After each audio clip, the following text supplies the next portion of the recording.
조간 브리핑입니다. 조선일보는 국제통화기금 IMF가 한국의 긴축 재정은 모범적이지만 가계부채에 대해서는 상당히 높은 수준이라며 우려했다고 보도했습니다.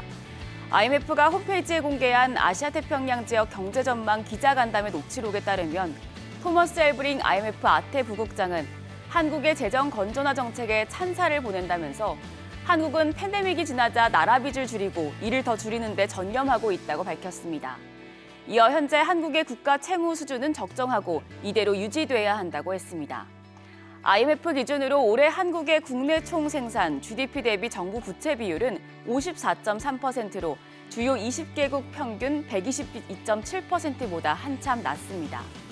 다만 IMF는 가처분 소득의 1.6배에 달하는 한국의 높은 가계부채에 대해 경제협력개발기구 OECD 상위그룹 가운데서도 높다며 위험 관리를 위한 거시 건전성 정책 수립이 필요하다고 전했습니다.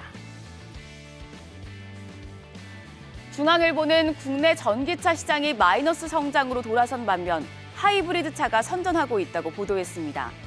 올해 1월부터 9월 국내에서 팔린 전기차는 11만 5,007대로 지난해 같은 기간 판매량과 비교해 2,228대가 줄어 처음으로 마이너스로 돌아섰습니다. 한편 올 1에서 3분기 국내에서 팔린 하이브리드 차는 총 26만 1,309대로 지난해 같은 기간 판매량 대비 37.3% 증가했습니다. 하이브리드 강세는 글로벌 시장에서도 확연한데 특히 유럽에선 전기차 성장세가 가파르지만 절대적인 판매량에선 하이브리드가 전기차를 크게 앞서고 있습니다. 삼성증권은 전기차 수요가 부진하다는 인식이 확산하면서 하이브리드 차량에 대한 관심이 급증하고 있다고 설명했습니다.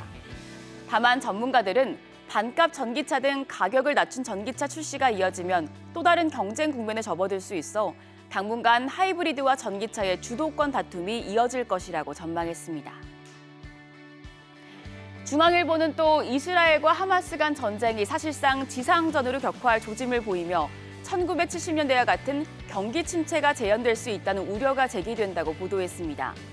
전쟁이 확전 국면에 들자 유가 급등에 따른 오일 쇼크 재현 가능성이 커지고 있습니다. 최근 뱅크 오브 아메리카는 이란이 하루 석유 1,700만 배럴이 운송되는 호르무즈 해협을 봉쇄하는 최악의 시나리오에는 유가가 배럴당 250달러까지 오를 것으로 봤습니다. 국제통화기금 IMF는 유가가 10% 상승하면 1년 후 글로벌 인플레이션을 0.4%포인트 끌어올릴 것으로 전망했습니다. 글로벌 국내 총생산 GDP는 0.15%포인트 하락한다는 추산입니다. 여기에 전쟁은 미국의 재정 지출을 늘려 국채금리 상승을 부채질하는 요인으로 꼽혀 글로벌 시장금리 상승으로 이어질 수 있습니다.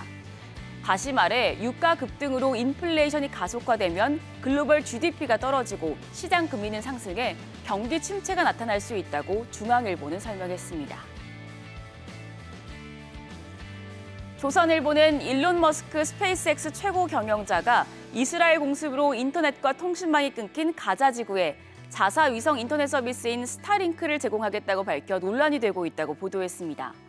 현지 시간 28일 머스크는 X 계정에 스타링크는 가자 지구에서 국제적으로 인정받는 구호단체들의 인터넷과 통신 연결을 도울 것이라고 썼습니다. 글로벌 위성 인터넷 시장을 장악하고 있는 머스크의 한마디에 이스라엘과 팔레스타인 양측은 모두 분주해졌습니다. 슐로모 카르이 이스라엘 통신부 장관은 머스크가 글을 올린 지 4시간 만에 이스라엘은 머스크 행동에 맞서기 위해 모든 수단을 동원할 것이라며 하마스가 스타링크를 테러했을 것이 분명하고 머스크도 이를 알고 있다고 비판했습니다. 반면 팔레스타인 자치정부는 발빠르게 스타링크와 위성 인터넷 도입에 대해 의논 중이라고 밝혔습니다. 일각에선 머스크를 가자의 영웅으로 치켜세우는 목소리가 있는 반면 복잡한 국제 정세와 수많은 사람들의 목숨이 얽혀있는 전쟁에 민간인이 개입해서는 안 된다는 비판도 거센데요. 전문가들은 머스크라는 개인이 전쟁에 영향을 미치는 초국가적 권력이 됐다는 것을 보여준다고 평가했습니다. 마지막으로 한국경제신문은 위안화 가치를 방어하려는 중국 정부의 움직임이 미국의 장기 금리를 15년 만에 최고치로 밀어올린 주요 원인 중 가운데 하나라는 분석에 대해 보도했습니다. 미국 재무부가 지난 18일 발표한 통계에 따르면 8월 기준 중국이 보유한 미국 국채는 8,054억 달러, 우리 돈 약 1,094조 원 규모로 5개월 연속 감소해 14년 만에 최저치를 기록했습니다.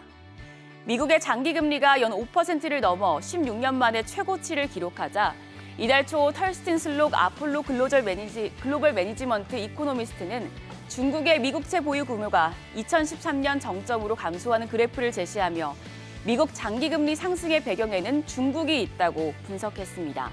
세계 2위 보유국인 중국이 미국의 국채를 대량 매도하면서 국채 가격이 떨어졌고 가격과 반대로 움직이는 금리가 올랐다는 겁니다. 중국 정부는 미국채를 줄이는 이유에 대해선 밝히지 않고 있지만 월가에서는 중국 통화당국이 환율 방어를 위한 실탄 마련을 목적으로 미국 국채를 팔고 있다고 분석하고 있습니다. 지금까지 조간 브리핑이었습니다.